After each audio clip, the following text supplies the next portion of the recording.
He's got a lot of options about where to place it because of Mike Evans' size and frame.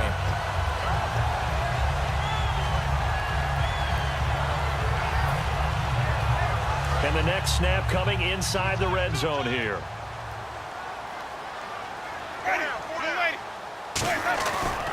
A give left to Martin. Muscles him off. And he's into the end zone for a Tampa Bay touchdown. Doug Martin from 17 yards out. And the Bucs are just an extra point away from grabbing the lead now. In as many coaches' meetings as we sit in, we hear the word finish all the time, don't we? And on that play, the back actually finished getting into the end zone, breaking the last tackle. Tried to wrap up, tried to use the proper technique, just wasn't able to get it done.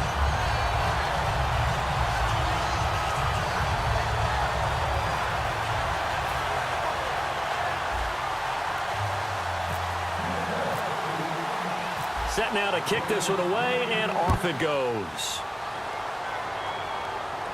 That's fielded in the end zone. Fighting through. And he's able to get it across the 20, but not by much, as he's marked down at the 21-yard line. So here's the Chiefs offense ready for their first reps in half number 2. They're down in this game. A chance for the offense, though, to put something on the board, get some momentum here in half 2.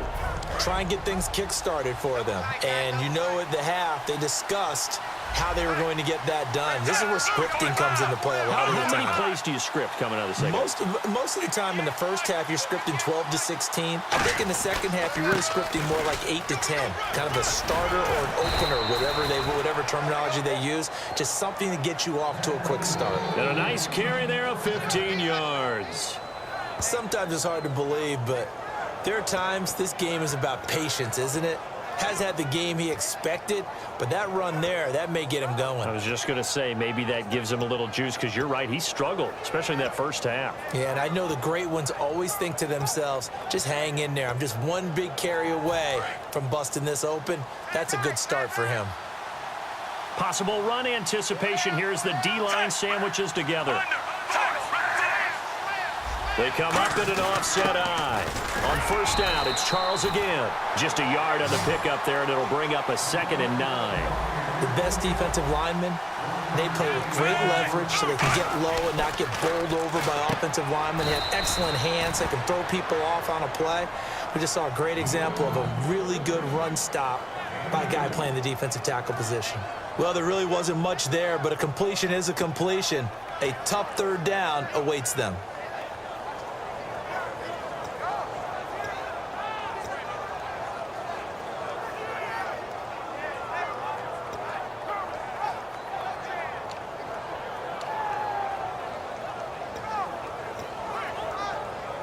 Still in search of the first down after that last completion. So 3rd and 7 and an extra defensive back on the field here. Definitely want to play coverage here. Smith, the tight end Kelsey has it over the middle. He gets 7 out of it, and he also gets a first. Back now in Tampa. And we've got a dandy here. A 1-point game as we begin the 4th.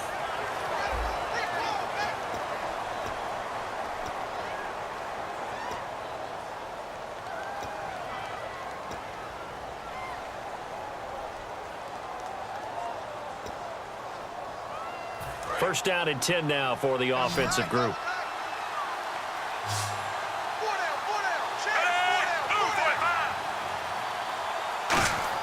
On 1st and 10, Smith. And it's a short one here, complete to his tight end. Pushing him away. Popped it right out there. And he gets this down deep into Tampa Bay territory. A pickup there of 36. Good enough for a Kansas City first down.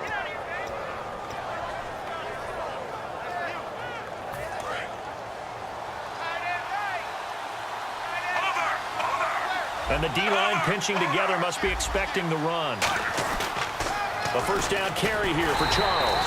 And he'll get this one down to about the 17. Just a yard on the first down carry, so it's 2nd and 9. They know that old expression, it's not my night.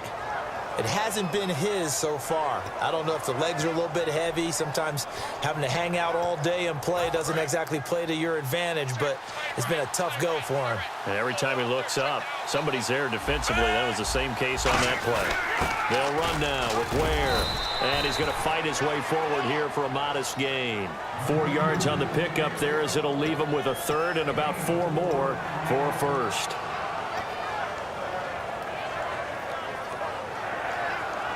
Here's the 7th play of this drive. This is 3rd and 4. And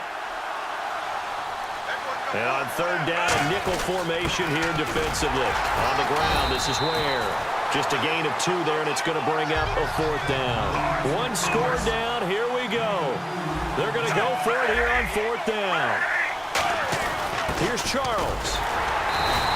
Jamal Charles stopped on 4th down. And the Buccaneers defense holds and they get the football back. So out come the Bucs now. And that last drive, so effective in the passing game, resulting in the touchdown. Maybe not many people were focused on the trenches. There was good protection there. Excellent protection. So now defensively, you've almost got to get down to those starters blocks like you're a sprinter. Get lower than those guys on offense and find a way to roar through them or around them to get into the face of the passer. Easier said than done, though. Way easier said than done. But they've got to try something because right now they're just cutting them to shreds. And on 2nd and 10 now. Again, we'll see the pistol here. On 2nd down, Winston again. Left side complete, Safarian Jenkins. And he'll be out of bounds, getting it across the 25. He got 18 yards out of that one, and it gets him a new set of downs. I know exactly what's going to be said about that play from the defensive perspective. What's that? That's why I tell all you guys we need more than one tackler to the ball. He broke the first tackle. Luckily enough, there were more people there to get him down. On 1st and 10, Winston. He couldn't quite hold it. Got hit. Ball pops out. Incomplete.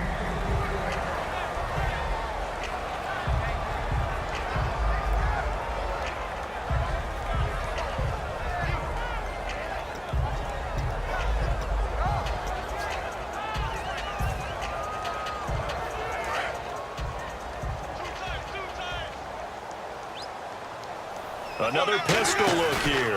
They'll try and wind some clock down with Martin. And an alley to run. It's a big-time run there by Martin.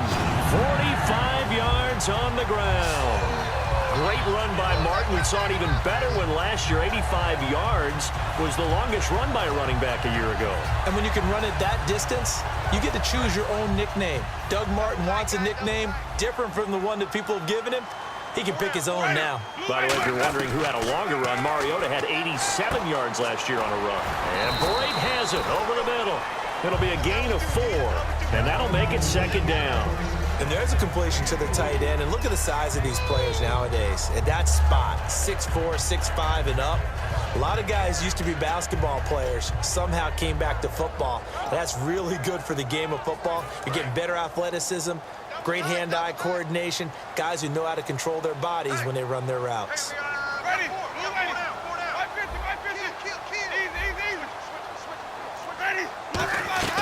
Now a 2nd down throw for Winston. And complete over the middle, Safarian Jenkins. 4 yards on the pickup, and that'll make it 3rd and 1. I'm wondering if the same thing went through your mind as mine. When I see a big man like that make a catch, all I keep thinking to myself is, big man with football.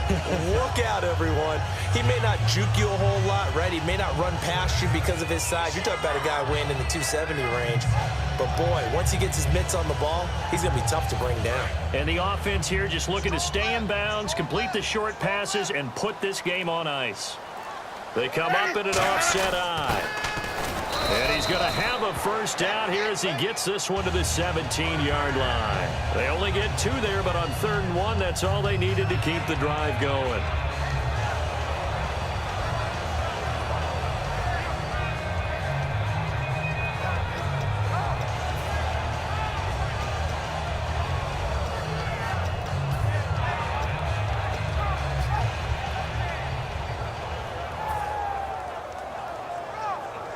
Getting late here in the fourth, and if this team has any chance to win this football game, their defense obviously needs a stop here. Time for a break. We'll come back, see what transpires after this. Back to the ground. This time it's Martin. And able to push his way forward here for a good little gain. 5 yards is the tally on first down. That brings up 2nd and 5. Frustrating for a defense, energizing for an offense. Finding a way to create that type of yardage in your running game, that'll make the guys carrying the ball very, very happy.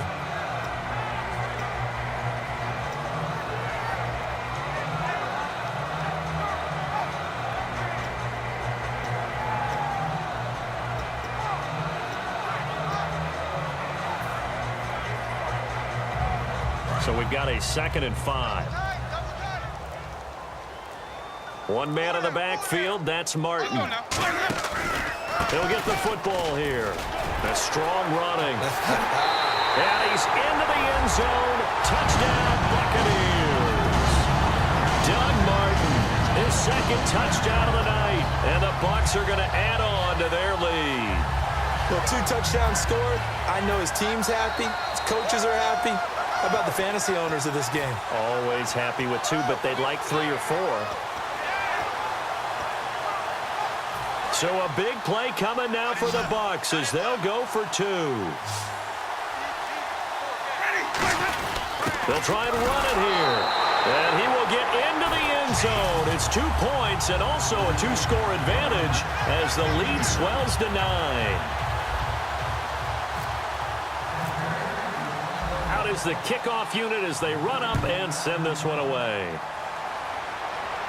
This is fielded a couple yards deep. And he'll get it up past the 20 to the 22-yard line. And now here comes Kansas City. They might be thinking this is close to a lost cause here. Got to play it out. What do they need to do? Well, they have a thought process in mind already, but they can't get ahead of themselves. They know that they need to score quickly. Yep, 2-score game. Onside kick and get the ball back and then score again. But they can't worry about the last 2 points. The only thing that matters is scoring quickly. Then they'll take it from there. Smith now to throw. And it pops free. The collision there jarred the ball loose and brings up 2nd down. That was a classic example of trying to run with the ball without securing the catch. He was thinking about those rack yards instead of making the catch first and then taking off. And this is caught. A spectacular one-handed grab there. That one goes for 13 yards, and it moves the sticks. And now they're in the hurry-up. Smith. He's going to let it fly. And that's caught inside the 30. A pickup there of 37. And that'll be good for a KC first down. A great job pulling that one in from a guy, as we know, who can really blaze. He's got a lot of speed. And that speed can work for him so many different ways. Sometimes he just takes off and goes and just runs. Now whistles come in. We're going to get a timeout here by the offense. It's just their first. They've got 2 more to use here in the final stages. They come up in an empty set. 4 wide receivers, 1 tight end. And his pass incomplete. Albert Wilson, the intended receiver there. And that'll make it 2nd and 10.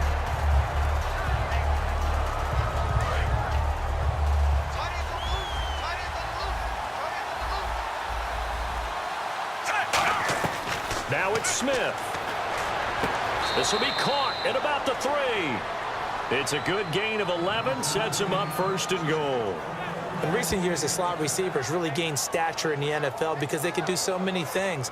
Yes, they can line up wide like your normal wide receiver, but to have that kind of courage and toughness to run routes in the middle of the field and become dependable targets for their quarterbacks and move the sticks, those guys are worth their weight in gold. They come out 5 wide, 3 of them to the right side.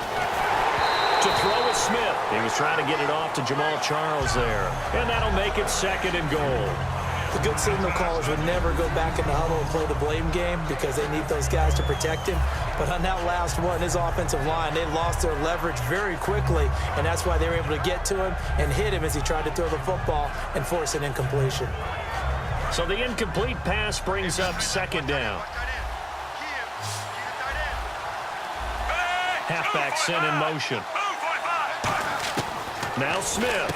And this is intercepted, and that should do it. There he goes, right side. He's at the 50. He's at the 30. And it's a pick six. He brings it back to the house.